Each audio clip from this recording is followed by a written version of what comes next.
ഗോബ് സ്മാക്ഡ് എന്നത് വളരെ രസകരമായ ഒരു ബ്രിട്ടീഷ് ഇംഗ്ലീഷ് നാമവിശേഷണമാണ്. അപ്രതീക്ഷിതമായ എന്തെങ്കിലും സംഭവിക്കുകയോ കേൾക്കുകയോ ചെയ്യുമ്പോൾ ഒരാൾ അതിയായ അത്ഭുതത്താൽ ഒന്നും മിണ്ടാൻ കഴിയാതെ അമ്പരന്ന് നിൽക്കുന്ന അവസ്ഥയെ സൂചിപ്പിക്കാനാണ് ഈ വാക്കുപയോഗിക്കുന്നത്.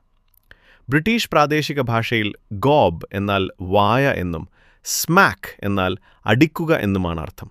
അതായത് അപ്രതീക്ഷിതമായി മുഖത്തൊരടി കിട്ടിയാൽ നമ്മൾ എത്രത്തോളം അമ്പരന്നു പോകുമോ അത്രത്തോളം ആശ്ചര്യപ്പെട്ടുപോയി എന്ന് പറയാനാണ് സംസാരഭാഷയിൽ ഗോബ് സ്മാക്ഡ് എന്നുപയോഗിക്കുന്നത്. അസ്റ്റോണിഷ്ഡ്, അസ്റ്റൗണ്ടഡ്, സ്പീച്ച്ലെസ് എന്നിവ ഇതിന് സമാനമായ അർത്ഥം നൽകുന്ന മറ്റ് ഇംഗ്ലീഷ് വാക്കുകളാണ്. ഉദാഹരണങ്ങൾ കൂടി ശ്രദ്ധിക്കൂ. I was completely gobsmacked when I walked in and saw the surprise party. മുറിയിലേക്ക് കയറിയപ്പോൾ അവിടെ ആ സർപ്രൈസ് പാർട്ടി കണ്ട് ഞാൻ ശരിക്കും അമ്പരന്നുപോയി. She was absolutely gobsmacked when she heard that she won the lottery. Lottery അടിച്ചെന്ന വാർത്ത കേട്ടപ്പോൾ അവൾ അതിയായ അത്ഭുതത്താൽ വാപൊളിച്ചു നിന്നുപോയി. He was so gobsmacked by the result that he couldn't speak for a few minutes.